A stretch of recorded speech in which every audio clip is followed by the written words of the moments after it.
Starting off today, I cooked up some new Roblox accessories for the new Chainsaw Man movie. So today we got the Reze hair and Reze face in a few different colors, and later this week I'll be dropping even more stuff from the movie. So check it out down below and buy it if you like. Thanks again, and let's begin. What's up guys, it's Punchy, and today we're back with yet another Deepwoken update. Last update, it wasn't too crazy with the new edition of the Kindred Edict Hollow Knight Legendary, and we're leading up to Holotide 2025 on that Verse 3 roadmap. I'm pretty excited to show you what's up, and I'll do my best to test everything I can. As always, hop in game and check out all of that new stuff to get the full experience. Make sure to like and subscribe since we're super close to 120k, and without further ado, let's get into it.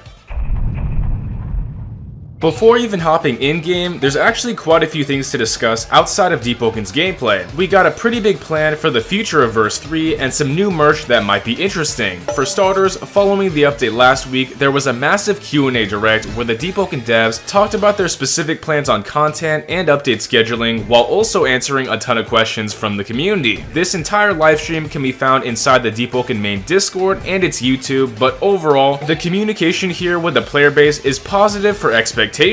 Besides that, there's also a new Deepwoken plush with the Deep Owl Doughboy. This thing is pretty giant based on what we can see, but it's now available on Makeship if you want to check it out. So it's probably fun for your pets, and I think we're going to see more of these in the future. Anyway, that's all for announcements. Let's jump right in.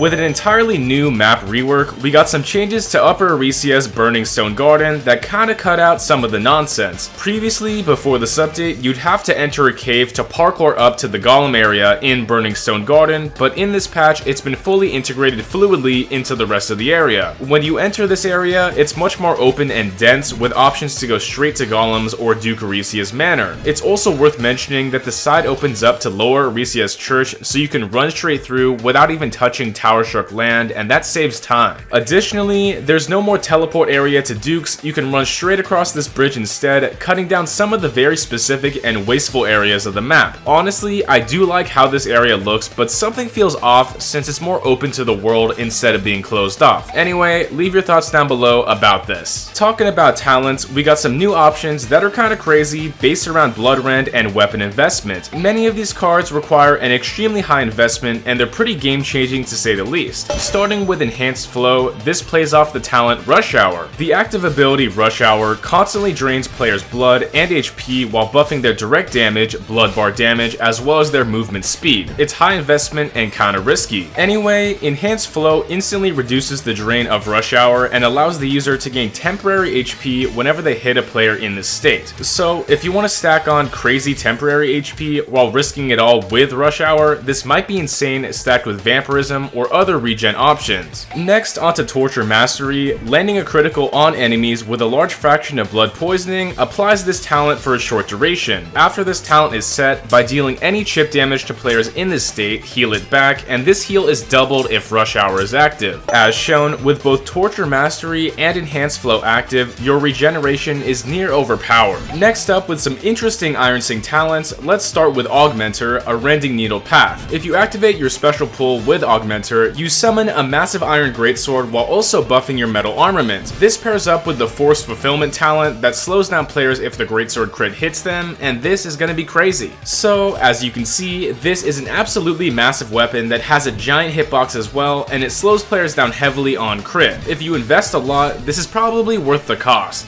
With some small bonus drip, players now have access to a bunch of new cosmetic face piercings. There's multiple different variants that drop throughout the game, letting you place them anywhere on your character, but I will say it's almost required to modify them with a new equipment editing system. Overall, it's a small flair that you can add to your character, and honestly, I wish that these items added on top of your face accessories instead of taking up a slot, but maybe we'll see that support sometime in the future. Leave your own thoughts down below.